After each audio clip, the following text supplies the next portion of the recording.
Hey, what's up, guys? Episode 136 of RichardMetalFan interviews here at the Masquerade in Atlanta, Georgia, and I'm here chatting with Adam and Ed from Bury Tomorrow. How are you guys doing? Yeah, good man. Very well. Hello. Great to be here.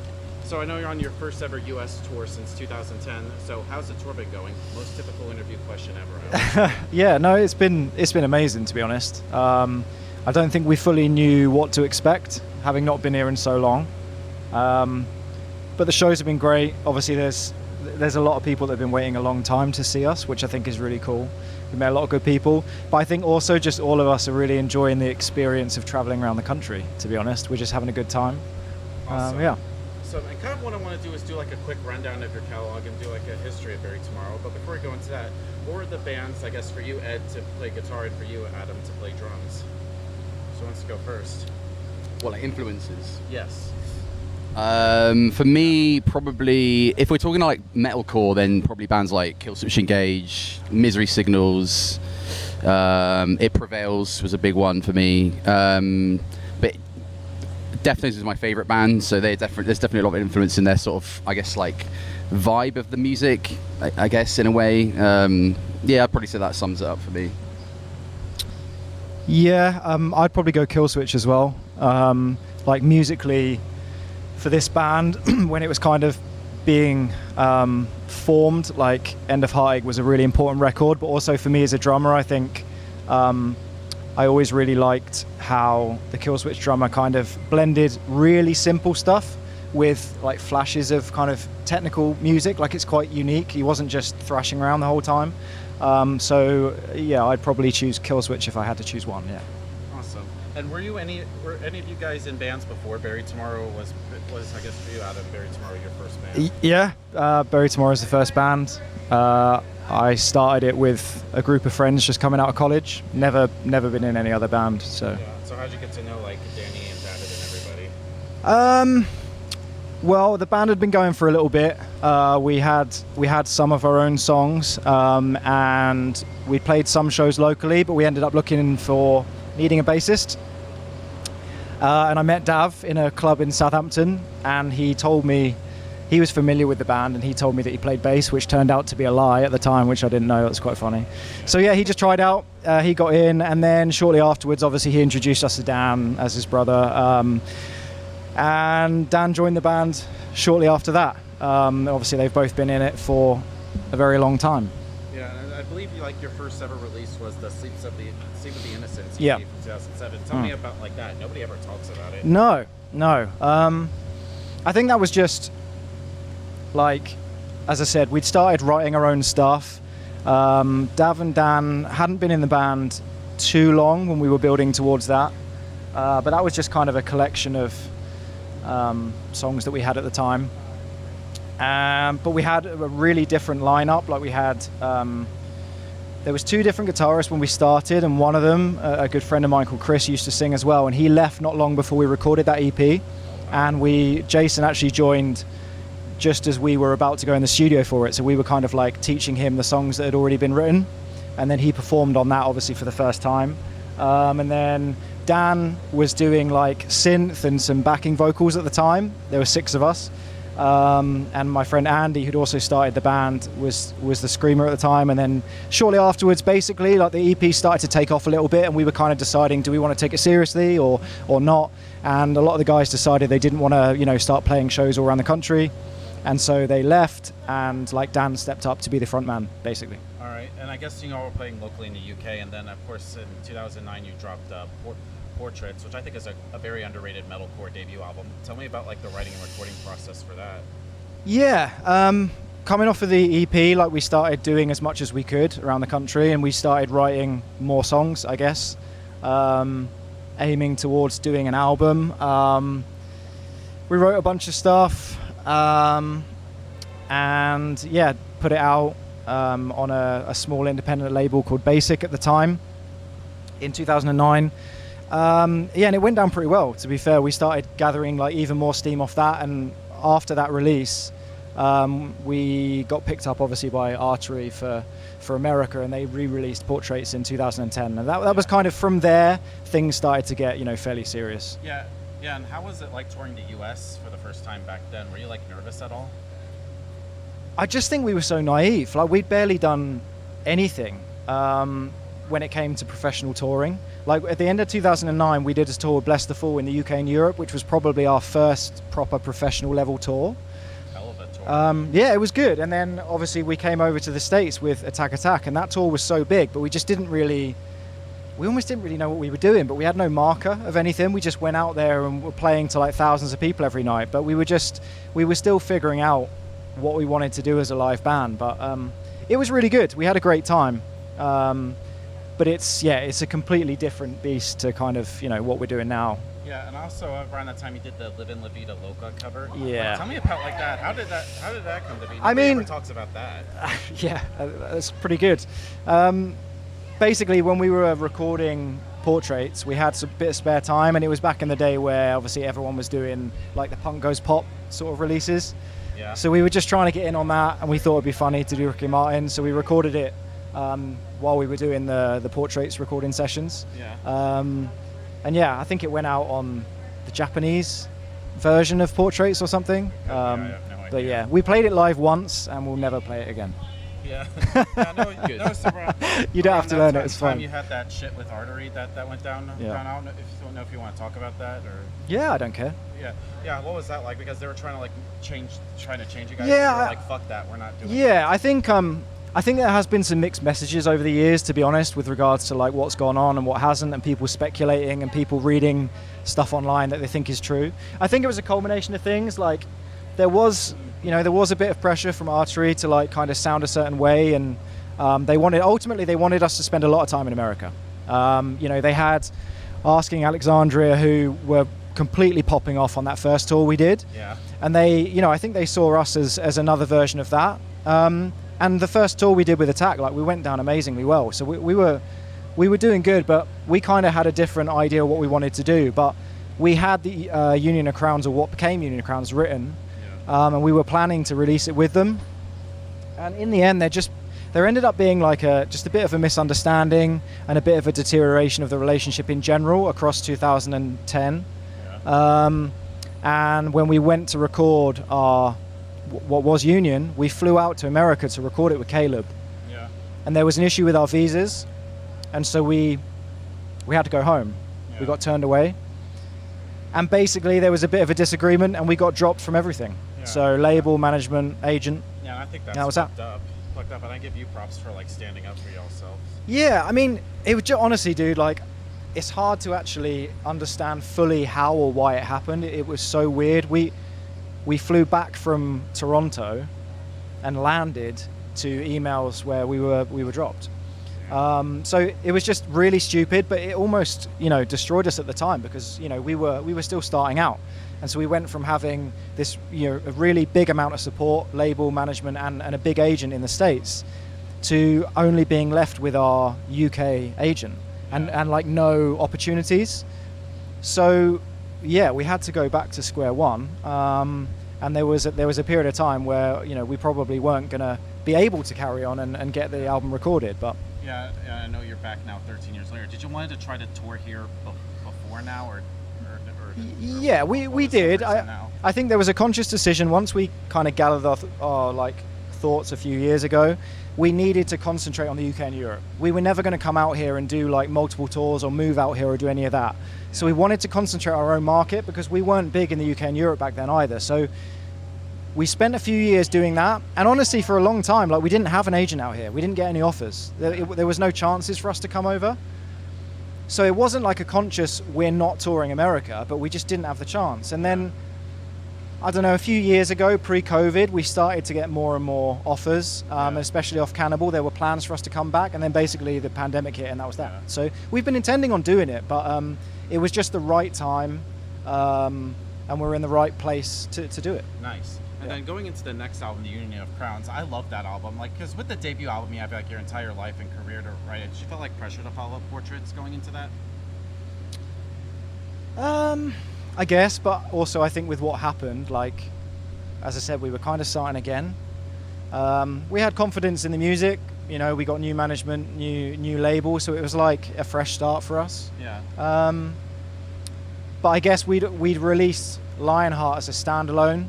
Yeah. And obviously that that went really well. So I think we just had confidence that people were going to like the new It's stuff. a great so. follow-up, and I'm excited to see you all play it tonight. Yeah.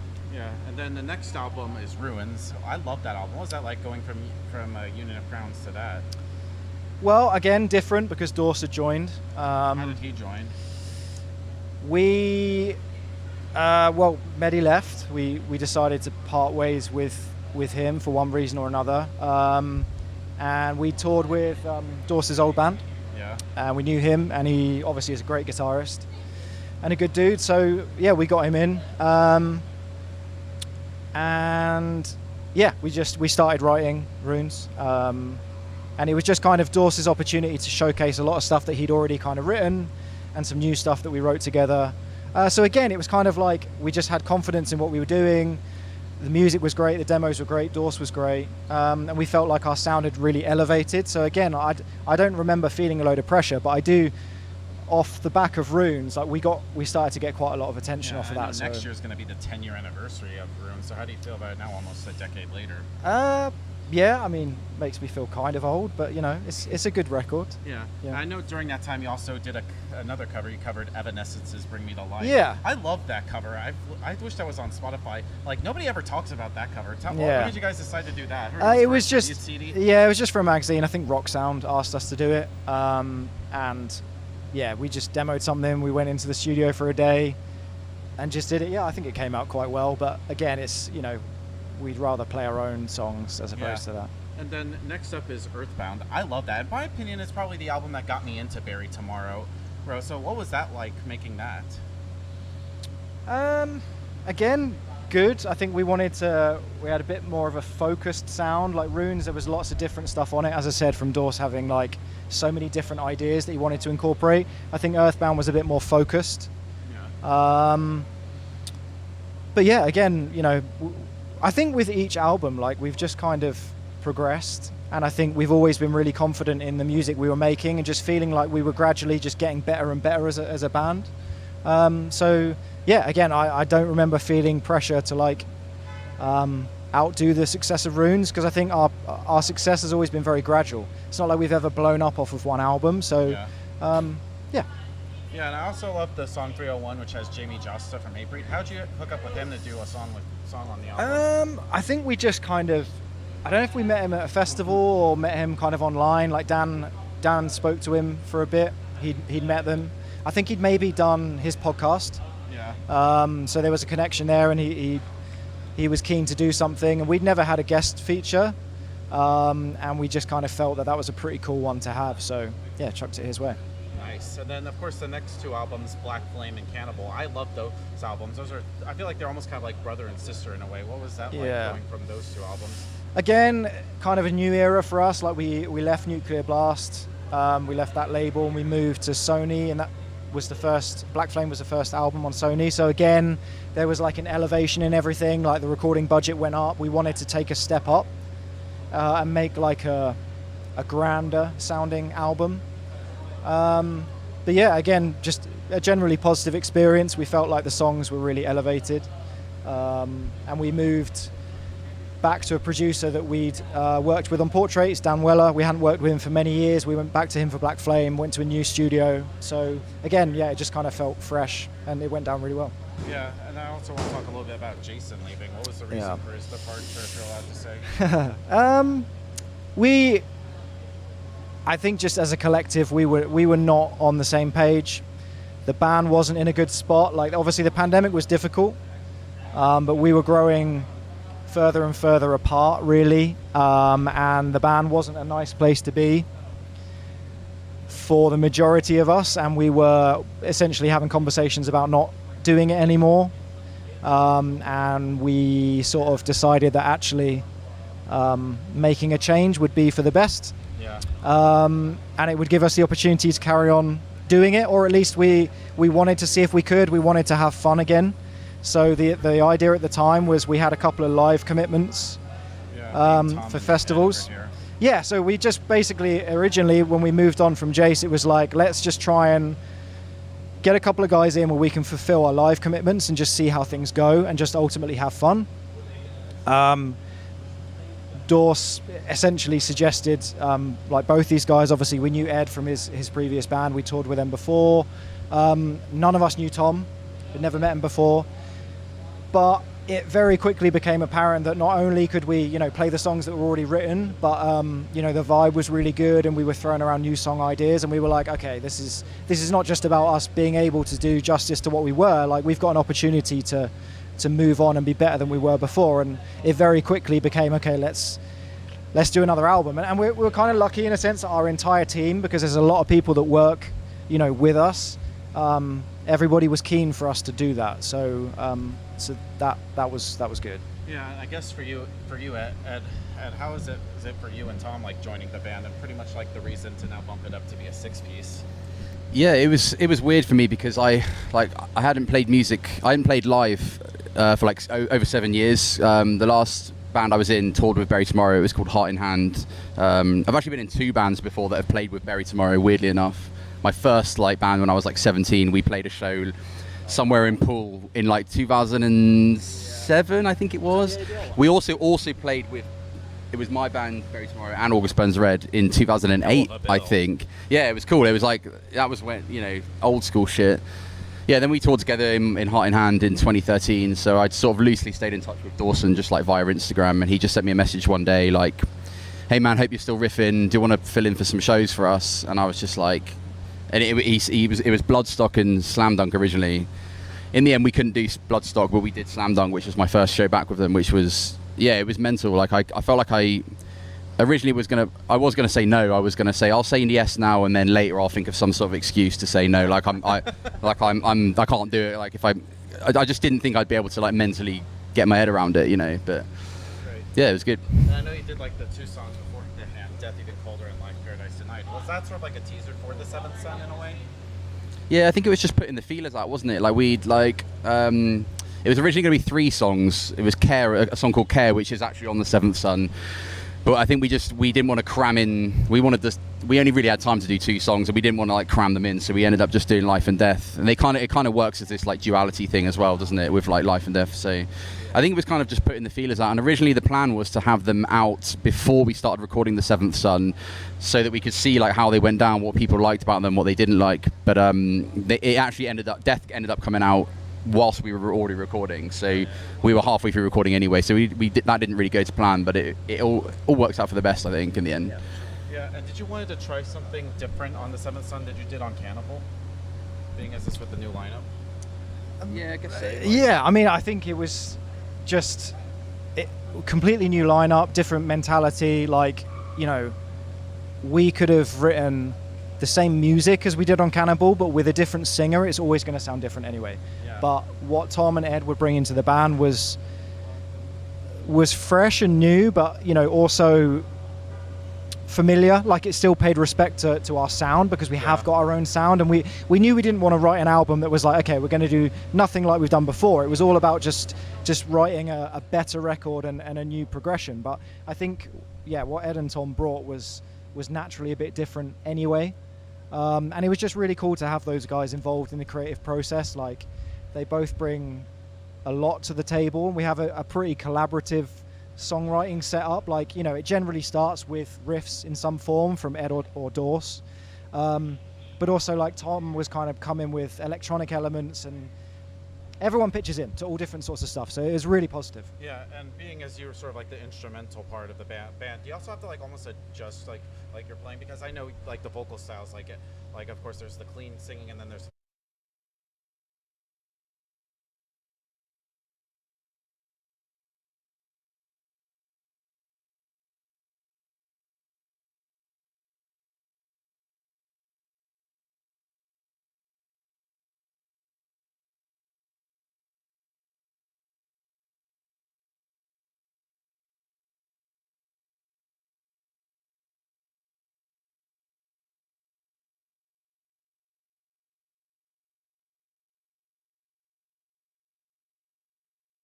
there's a tendency for the guys vocally to feel like they have to fit around something, and that can mean that sometimes you're a little bit constrained in maybe the melodies or the rhythms that those guys are doing. So we have spoken for the new album, obviously not everything, but Tom or Dan just having bits that they've written vocally, and then building the music around those, just to kind of bring a different perspective on it. So I think that's something we'll do. But yeah, at the same time, like, I would agree that musically, generally, the guys don't write with the vocals in mind. Alright, and sort of in the end, to wrap things up, what's next for you tomorrow? Have you got any more tours? Yeah, I mean, we're pretty busy across this year. Obviously, we've finished this art tours in May. We've got a couple of weeks to go to European festivals. We've got some really big ones over there. Do that basically all summer. We've got a run at the beginning of June, and then we're doing like one-offs till the end of summer. And then we've got a big tour, well, collection of shows with While She Sleeps in the UK and Europe. Then we come back out here. We've got Blue Ridge Rock Festival, and then we're going to do some